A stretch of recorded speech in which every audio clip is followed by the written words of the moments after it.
Hello there, Eddie Mercado here with BloodyElbow.com, and today I will be speaking with UFC featherweight Charles Rosa as he is headed to UFC Fight Night 117 in Saitama, Japan to take on Mizuto Hirota. So let's give Charles a call and find out what he's been up to since his last fight, find out how his culinary career is going, and maybe what his plans are for Japan. Mr. Charles Rosa, how are you, sir?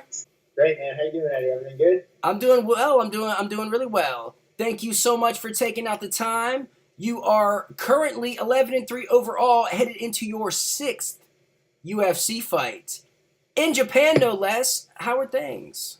Oh man, everything's great, man. I've training hard every day.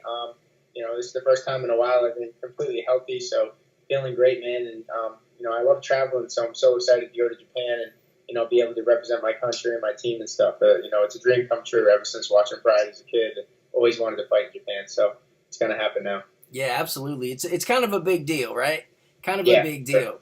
So I gotta ask, how's the culinary career going? I spoke with Walt Harris, and he just had the nicest things to say about the cuisine that you can prepare. How's that going? Yeah, for sure, man. Whenever Walt's down here, he's always staying over because we're just cooking food all day and hanging out. And, I teach him a few things too, but we always have a good time together cooking and stuff, chefing up a storm. But he's a heavyweight, so he gets to eat whatever he wants, so I can make him whatever. But when it's my time, I got to get a little stricter. Cut down on all the things that taste good. But I'm still making good things. But yeah, man. Everything's good, in good shape now. So. Do you got a favorite dish that you like to prepare, maybe more than the others? A Yeah, specialty? yeah. When I'm out of fight camp, I like making like a lot of Italian food, like meatballs, parmesan, like all that type of stuff. Like I love Italian food. Come from an Italian family. My dad's Italian, so I grew up as a kid cooking Italian type foods and stuff like that. But now that I'm in fight camp, pretty much my go-to now is like fish. I get like a fresh fish market down the street, like Old Dixie Seafood. They're pretty good. They hook me up with some really fresh fish. Like it comes in fresh every day, and I got some really cool little recipes that I'm putting together, and I try to, the meals that I get to eat, I try to make them the best I can and the healthiest I can. Will we ever see a Charles Rosa cookbook, maybe specifically for the UFC or something? Yeah, maybe in the future, man. I actually talked to Paige Van Zandt a little while back, and she was on, I think it was one of the cooking shows. I forget which one it was, maybe Chopped or something like that. I think it was that. She was on one of those cooking shows, so I got to talk to her and chat a little bit with her about that. And she also told me that Gordon Ramsay is a huge UFC fight fan and stuff like that. They actually showed him on the screen, I think, a couple of UFC fights ago on the big screen. So I know he's at it, and I'm thinking right now I'm definitely focused on my fighting career and stuff like that, and winning fights and training. But it's definitely something I look forward to in the future. It's another passion of mine. But right now it's full fight mode. Absolutely. Now, the last time we saw you in the Octagon, UFC 210 in Buffalo, New York, you took on Shane Burgos and picked up another fight of the night bonus. Did you do anything cool with the money? I just kind of invested it. At this point, it's my third one, so I just, one thing my grandfather always told me is to invest wisely. Is one thing he told me. So I've been putting it away, different type of things.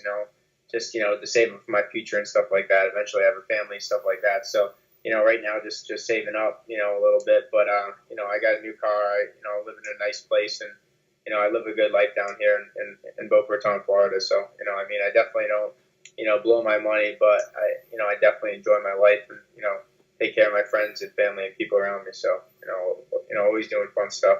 Awesome, awesome. Highly entertaining bout. You were finding a lot of success with the calf kick, which is something we don't usually see in UFC fights. Ultimately came up short in the third round. It happens. But what was your overall thoughts on your performance there? Yeah, man, I thought I fought really good. It's crazy because, like, I look back and I watch the fight, everything that I practiced and trained for, like all the different series. I worked with my kickboxing coaches, and pretty much everything I wanted to do, I did. Like, I thought I was fighting like a really good fight. The calf kicks were landing like we thought because we knew he was heavy on his front foot. Landing some big shots, and I was definitely hurting his calf like I thought. And I think I just got in the third round. I just got a little bit too comfortable, and I got hit with a big shot. I thought I was okay. I thought I recovered, but the ref kind of jumped in a little bit early. I was still on my feet, and they waived the fight. It was really upset. I don't know if you could see, like, I was arguing with him, like, man, what are you doing? I was winning the fight. I knew I was winning the fight, and I got a text after the fight from Dana saying, congratulations. For getting the bonus, but pretty much like, what are you doing? You were winning the 2 rounds and you kind of jumped in. But that's the way I fight. That's the type of fighter I am. I'm not the type of fighter to win 2 rounds and go out and try to cruise a third. I'm going for the kill the entire time. And, yeah, maybe I would have a couple more wins. And the UFC, if I was a little bit more of a boring fighter, I could lay on a guy a little bit more, or, dance around in the 3rd round and get that win and chain. But that's not the type of fighter I am. That's pretty much why I think I get rewarded with the fight of the night bonuses. So, it was definitely a bittersweet victory. I'm at a bittersweet defeat, but, I'm looking to get back to my winning ways next fight. All right, so looking back, would you say that the referee maybe jumped the gun a little bit and stopped it a little too early?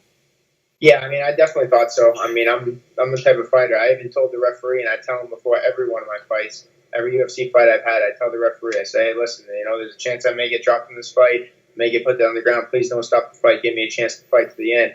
And they, sometimes they're like, oh, it's cool, and sometimes they just don't really say anything. But that's one thing I make clear. I know my fight style. I know how I come in hard, and I like to go. I like to fight, obviously, with 3 fight night bonuses. But I don't know if you can see, but right away I was arguing with him. I was a little bit upset he stopped it. I know they're looking for the fighter's safety and stuff like that. But we're not playing soccer. This is a fight, so this is what I signed up for. So. I understand, if a guy's knocked out or something or whatever, he's sleeping, you got to stop the fight. But when a guy's standing on his feet, for me, it's tough. It's a tough one. But like I said, the fight was bittersweet. It was a bittersweet defeat. Definitely. Like I said, I could have danced around maybe and maybe sealed off the victory, but instead I kind of went for the kill and the finish, and it cost me that one. But I'm looking to get back to my winning ways in UFC in Japan. Yeah, absolutely. Huge event on the horizon. UFC Fight Night 117. The famed Saitama Super Arena, as you mentioned earlier. All the great pride fights took place there. All the soccer kicks and knees to the downed opponent and the whole 9. What are your thoughts about traveling to the land of the rising sun? Yeah, man, 100% a dream come true. I always watched the pride fights as a kid. And stuff like that. And it's just one of those things. Like, I always in the back of my head was like, I want to go fight in Japan. And, I wish I could fight with those rules, with the soccer kicks and all that stuff. But it's going to be just as awesome anyways. I get to go there. I love traveling, seeing different things, seeing different types of foods and, people and, culture. It's also stuff I enjoy. So, I get to definitely cross this one off my bucket list. And, I can't wait to come home with a win, man. I'm super excited. Yeah. Is there any specific cuisine you are looking to get your hands on while you're over there?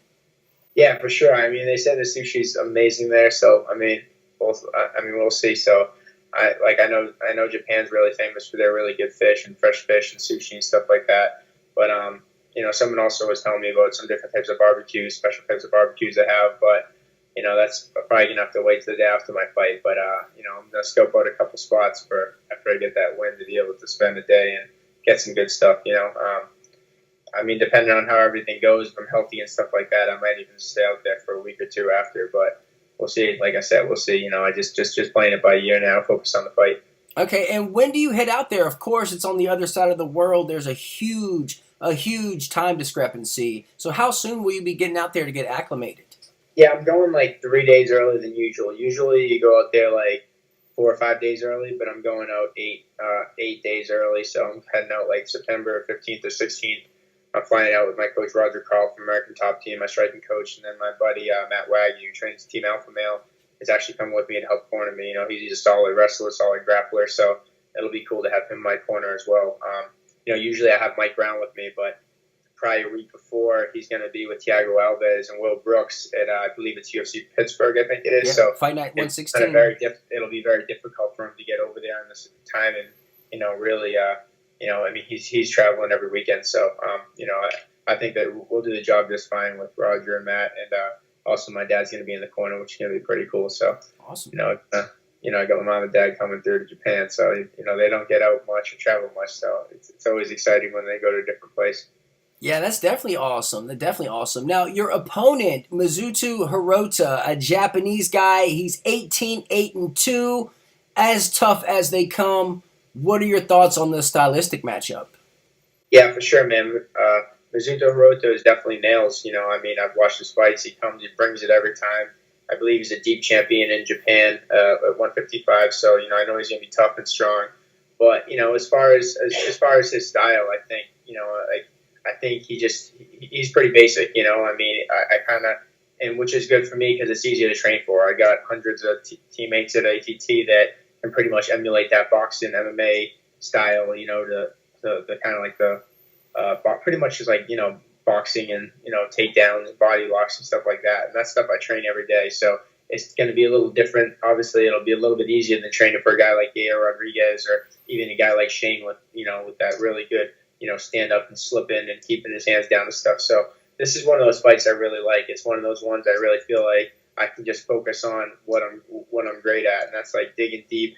Get back to my training ways of like doing sprints and running and kind of like the Rocky style training of just being in really good shape because I know my skills are there. So and not have to worry about all the other factors. So I'm definitely coming in the best shape of my life, and I'm coming to fight. So I'm really excited.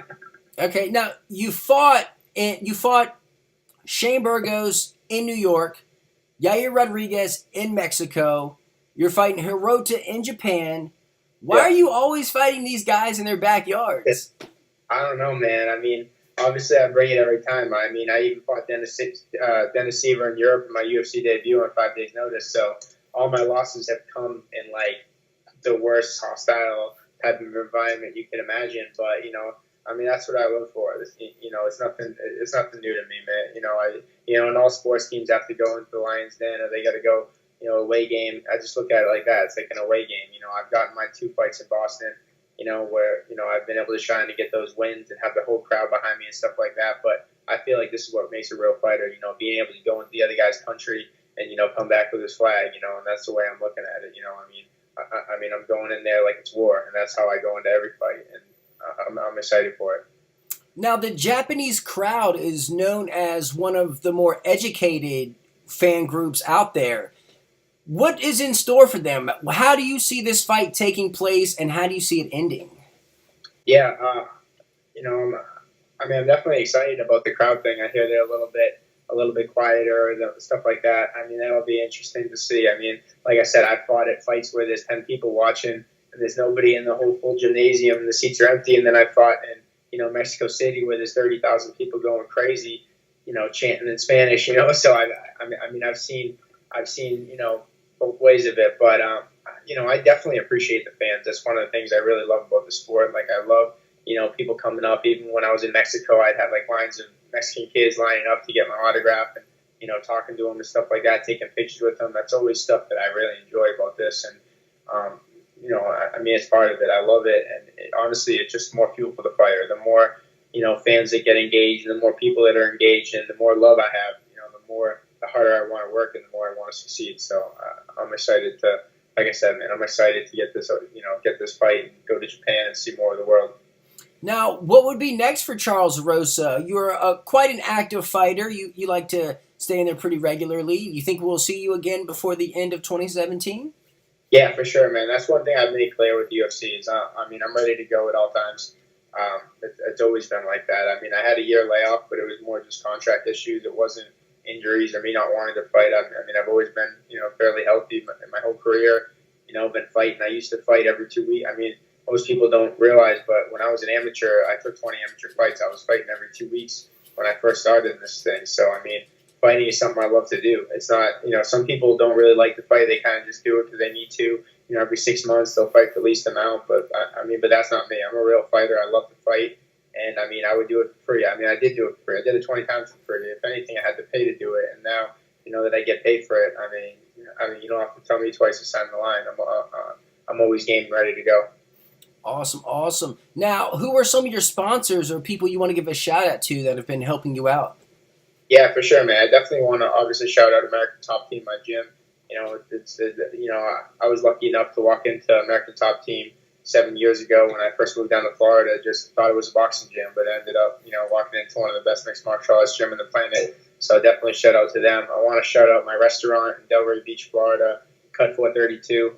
It's, modern fine steakhouse, amazing food. If you're ever in the South Florida, Boca Raton, Delray Beach area, stop by, get amazing steak. I post a lot of this stuff on my social media, on my Twitter, Instagram, which you can find at Charles Rosa MMA on my Twitter, Instagram, and on Facebook. So you guys can see all my cool pictures, all the food I'm making and stuff like that. And then just stay active with my daily training routines and stuff like that. So Awesome.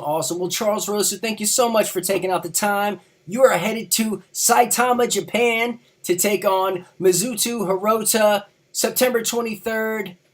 Best of luck to you, sir. Thanks, brother. Appreciate it. Yes, Thanks, sir. Eddie. Stay in touch. So there you have it. UFC featherweight Charles Rosa headed to Saitama, Japan for UFC Fight Night 117. He will be taking on Mizuto Hirota. Check that out. In the meantime, you can read me over at bloodyelbow.com. You can follow me on Twitter at @Mercado. If you like this interview, you can subscribe to my channel right here. You can subscribe to Bloody Elbow's YouTube channel right there. Check out these interviews over here. Now go be a good person.